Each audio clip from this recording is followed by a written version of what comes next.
So I welcome you to the next slide or next part of the chapter that transportation in plants.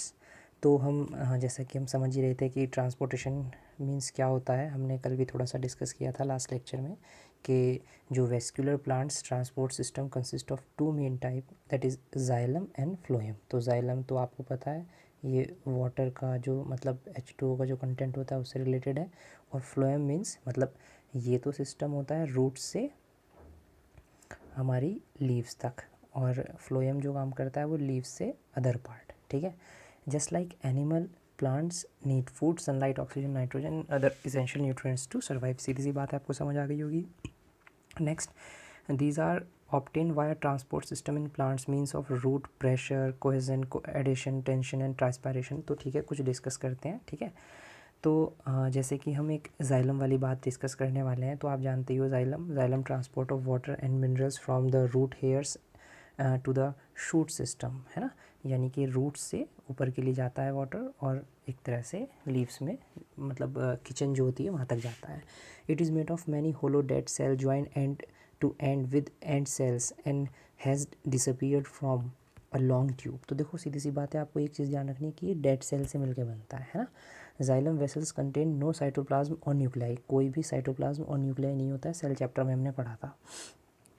Xylem tissue is made up of cellulose and lignin which is result as is to keep the plants upright। सीधा खड़ा करने के लिए भी help करता है। मतलब सीधी सी बात है कि हमारा प्लांट सीधा ऊपर के लिए चले, तो ये भी चीज़ें थोड़ी सी मैटर करती है जाइलम के पॉइंट ऑफ व्यू से, और आपको कुछ पॉइंट इसमें मिल जाएंगे ज़रूर से। नेक्स्ट हमारा फ्लोएम के बारे में डिस्कस करें तो फ्लोएम हमारा क्या पार्ट प्ले करता है कि मेनली इसका काम है जितना भी फूड वगैरह बनता है ना, यानी कि ऑर्गेनिक मटेरियल बनता है फोटोसिंथेसिस के बाद, उसको हमारे पूरे प्लांट में उसको डिस्ट्रीब्यूट करना। ओके, तो ये हमारा एक तरह से ये वाला काम करता है। पढ़ देता हूँ एक बार। In vascular plants phloem is the living tissue that carries organic nutrients. ठीक है, सीधी सी बात है। In particular sucrose sugar to all part of the plant where needed in trees. The phloem is the innermost layer of bark. Bark means होता है जिसको हम कई बार ना छाल बोल देते हैं, पेड़ की छाल होती है ना, उसको बार्क बोलते हैं। तो ये फ्लोएम उसका इनर पार्ट होता है। ठीक है, तो ये बातें हमें यहाँ से देखने के लिए मिली।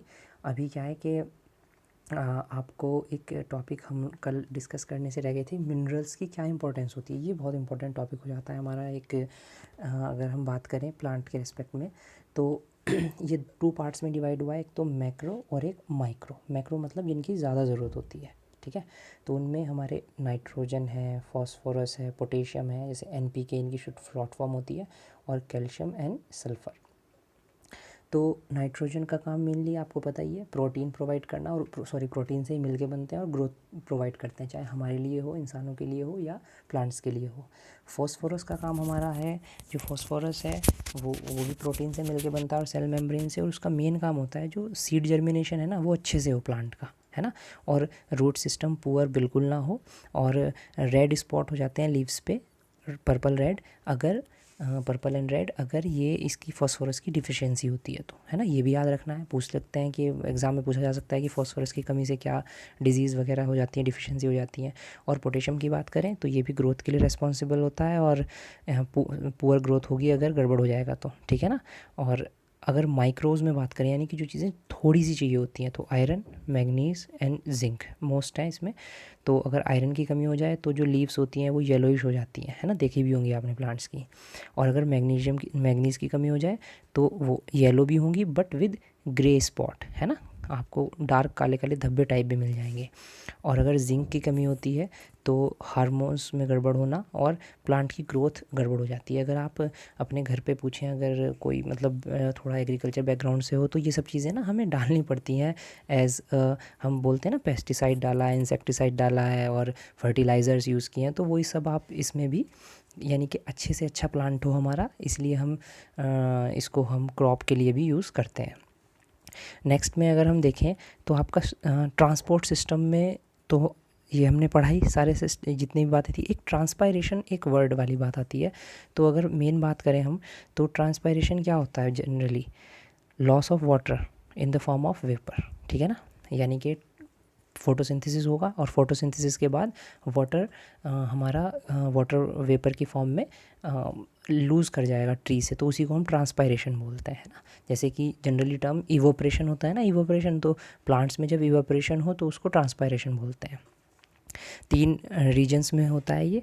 एक स्टोमेटल यानी स्टोमेटा से, स्टोमेटा होता है जो हमारी लीव्स होती है ना, तो लीव्स की जो हमारी उसके अंदर जो एक तरह से बोल सकते हैं कि छेद होते हैं उसके अंदर, है ना, जिसकी वजह से वो एक तरह से CO2 अंदर लेता है, O2 बाहर छोड़ता है, तो वहाँ से ही वाटर वेपर भी निकल जाते हैं, ठीक है ना।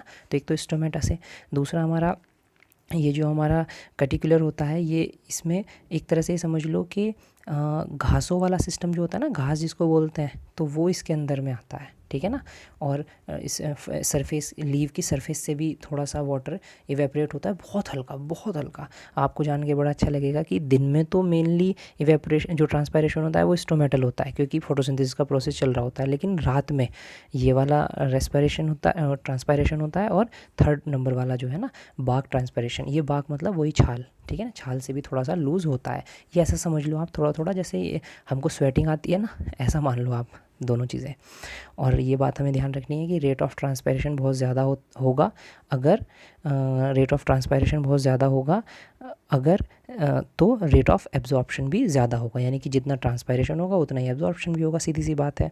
और एब्जॉर्प्शन अगर कम हुआ, है ना, यानी कि अगर पानी ना मिले, ट्री को मिनरल्स ना मिले, तो ये ड्रूप हो जाता है। ड्रूप मतलब सूख जाता है पेड़, ये तो जनरल सी बात है, हम जानते ही हैं।